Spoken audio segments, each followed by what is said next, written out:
a leitura da prestação de contas. É uma questão é uma regra do nosso estatuto. A prestação de contas, o fim de uma gestão e o início de outra.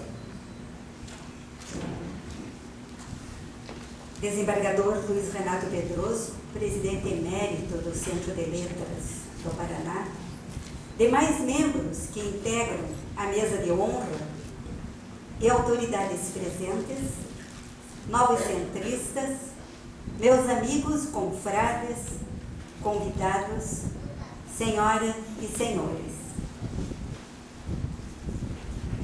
O Centro de Letras do Paraná, que está completando neste 19 de dezembro 103 anos de sua fundação, estabelece em seu estatuto, artigo 17, letra B, a Assembleia Geral reunir-se-á ordinariamente em dezembro de cada ano para apreciação do relatório social e financeiro do exercício, posse dos novos associados admitidos no quadro social e comemoração da data de fundação do Centro e emancipação política do Paraná.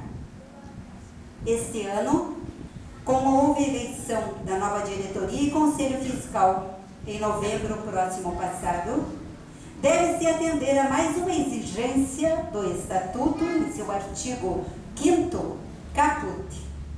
A posse que deverá ser na sessão comemorativa do aniversário de fundação da entidade. Cloris, por favor, venha fazer parte da nossa mesa. A Cloris é presidente da Academia Paranaense de Letras.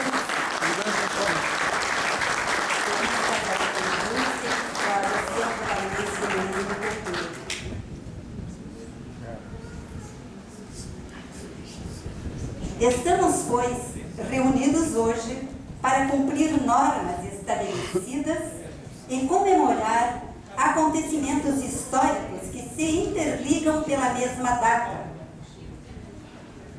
O primeiro deles, em 19 de dezembro de 1853, ocorre a instalação da província do Paraná, tendo como seu primeiro presidente Zacarias de Góes e Vasconcelos, e o segundo, em 19 de dezembro de 1912, é fundado o Centro de Letras do Paraná, conforme consta do nosso Estatuto no artigo 1º, tendo por finalidade concorrer para o progresso cultural do Estado, desenvolvendo programas literários e artísticos. Resgatamos a história a cada fim de ano, ao revivermos aquele momento registrado na primeira ata da primeira Assembleia, quando um grupo de intelectuais paranaenses, sob a presidência de Euclides Bandeira, para palavras textuais da primeira ata, a criação nesta capital de um centro de letras com o fim de concorrer para o progresso mental do Estado, publicando uma revista, editando livros, fazendo conferências, etc.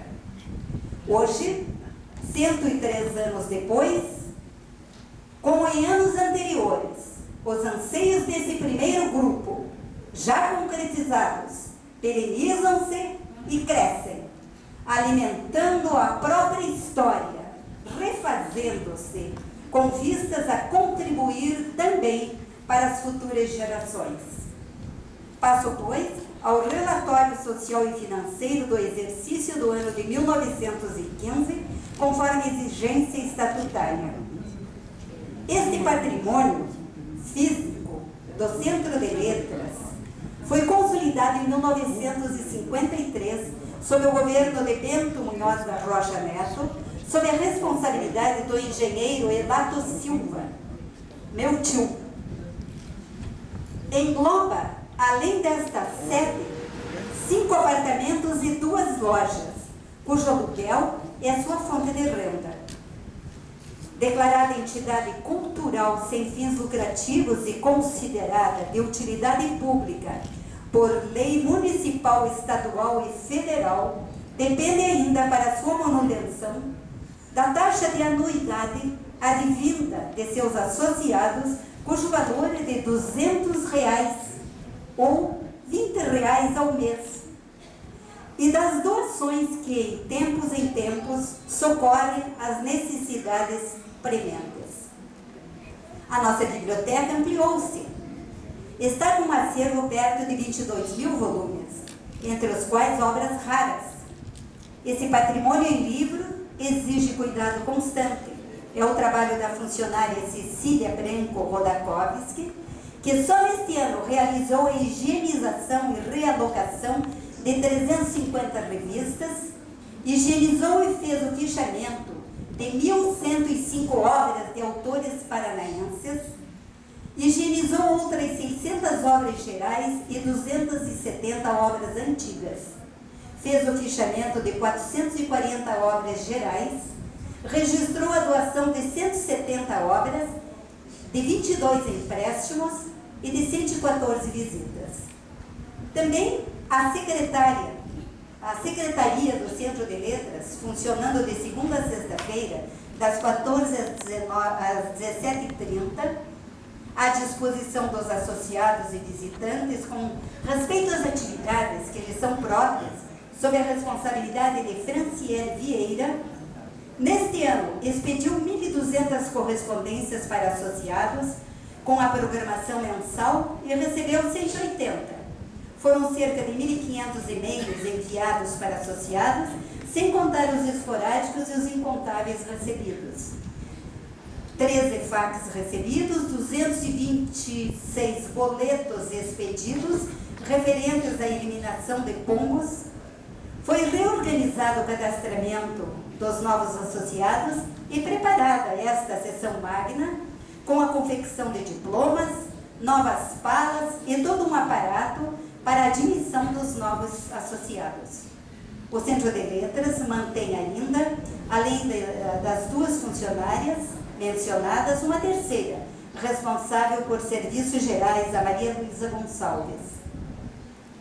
Hoje é real e concorrido o encontro semanal dos associados e amigos do Centro de Letras às terças-feiras, 5 horas da tarde, para uma programada sessão litero-musical antecedida por momentos de confraternização sobre o serviço de chá com bolachas. Para esses eventos, os palestrantes e músicos são convidados antecipadamente, sugeridos pela diretoria e conselho fiscal. Durante este ano, o Centro de Letras ofereceu 36 programações, entre as quais palestras, tribuna livre e eventos musicais, tais sejam: Transformando Curitiba numa Cidade Melhor, palestra proferida por Deise Margarete Mon Fonseca, coordenadora da Associação dos Condomínios Garantidos do Brasil, grupo responsável pelo despiche de nosso prédio, realizado muitas vezes, dada a frequência com que vândalos incomodam. Teixeira de Pascoais, poeta da saudade, palestra do professor José Manuel de Barros Dias. O Rádio do Paraná, Curubiratã Lustosa. Centenário e morte de Domingos Virgílio de Nascimento, pelo confrade Paulo Roberto Carambi. Voice Design, por Jorge Curineto. O limiar entre a realidade e a ficção na literatura artística, por Dr. Alexandre Santos, presidente da Associação Brasileira de Engenheiros e Escritores. Vida e obra do Barão de Cerro Azul, pelo confrade Dr. Noivaldo Quadros. Dr. Milton Sampaio, precursor do modernismo no Paraná, por Mariano Taglianetti. A Divina Calas, por Josué Benvelier. A criação poética como fator de motivação educacional, pela confreira Adélia Maria Voeler. Operetas paranaenses, Emiliano Perneta, Augusto Estresse de Benedito Nicolau dos Santos, pelo confrade Gerard Ajar. Compêndio de Pedagogia, do professor Dario Veloso, pela professora Marlete Chavzar.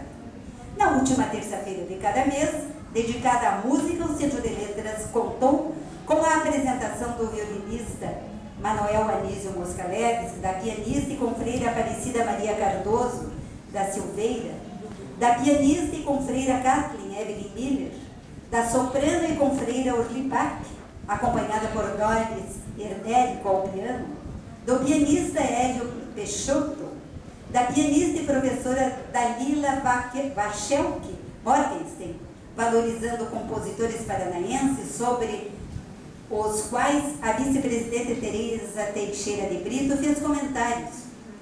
Contou ainda com a presença da pianista e cantora Rafaela Fortunato. Foi feita a homenagem ao maestro Walter Branco por Manuel Anísio Moskalevski e Gilberto Bachner e o Biratã Lustosa, acompanhados pela pianista Daniela Duleba, prestaram tributo em ocasiões distintas a Vicente Celestino e Nelson Gonçalves. A terceira terça-feira de cada mês foi, como de costume, da responsabilidade da Academia da Poesia, pela presidente, cuja presidente é a poetisa Rosa de Oliveira.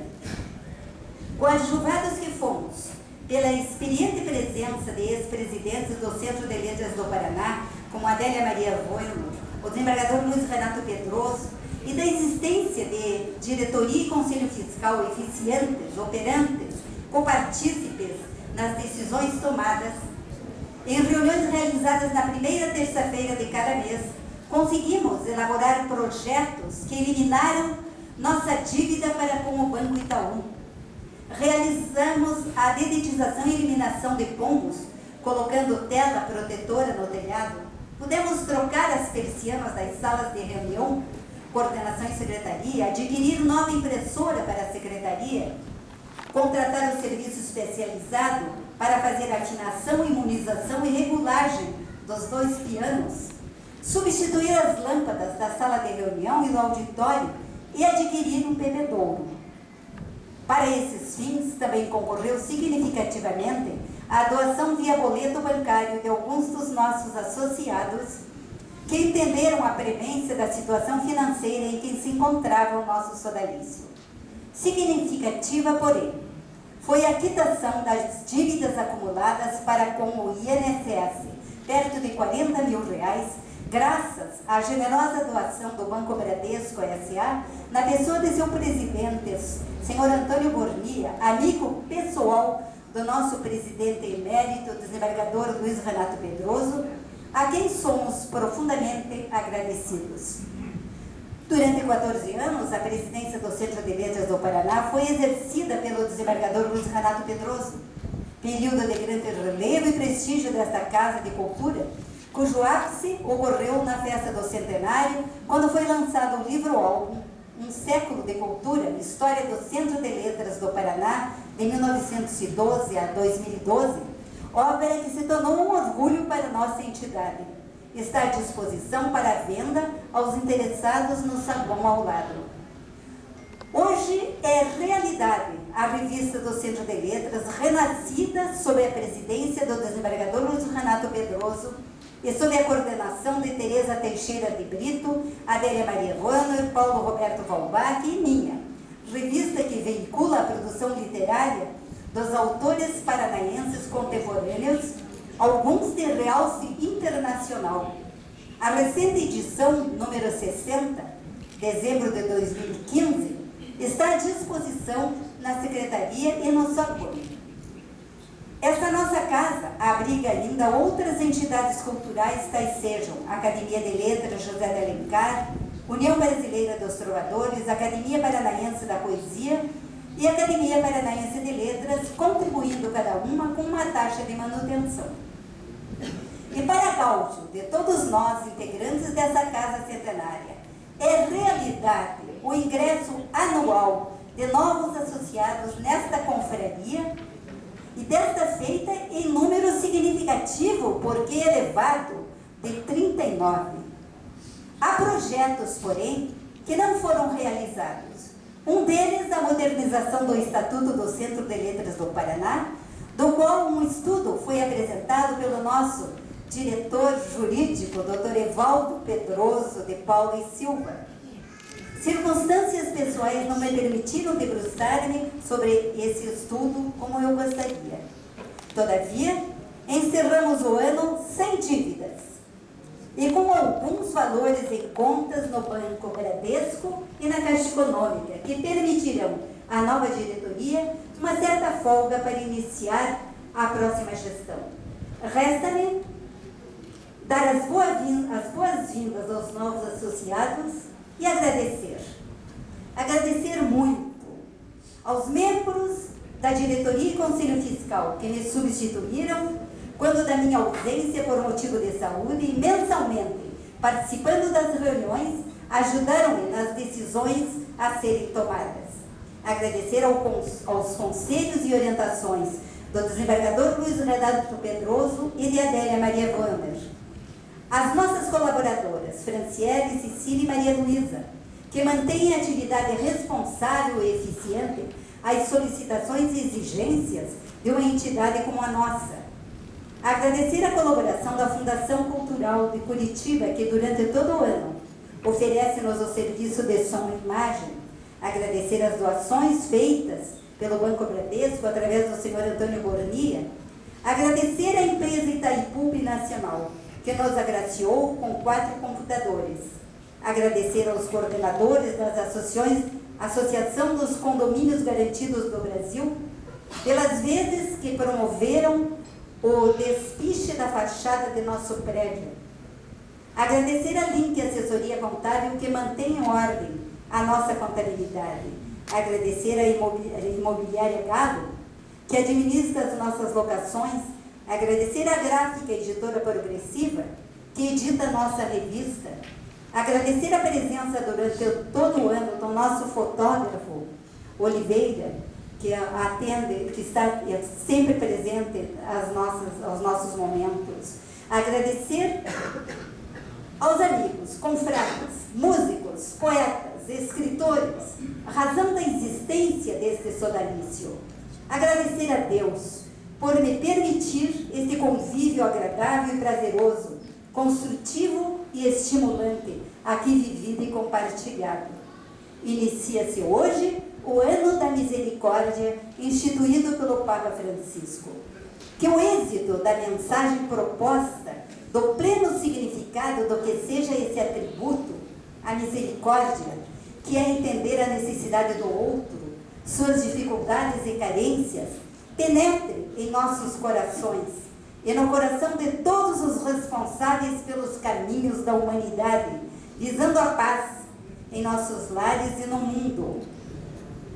É esse o meu mais profundo desejo, juntamente com o de um Feliz Natal e um próximo ano pleno de realizações para a nova diretoria, na pessoa de seu presidente, Dr. Ney Fernando Perracini de Azevedo, e para todos os presentes. Disse: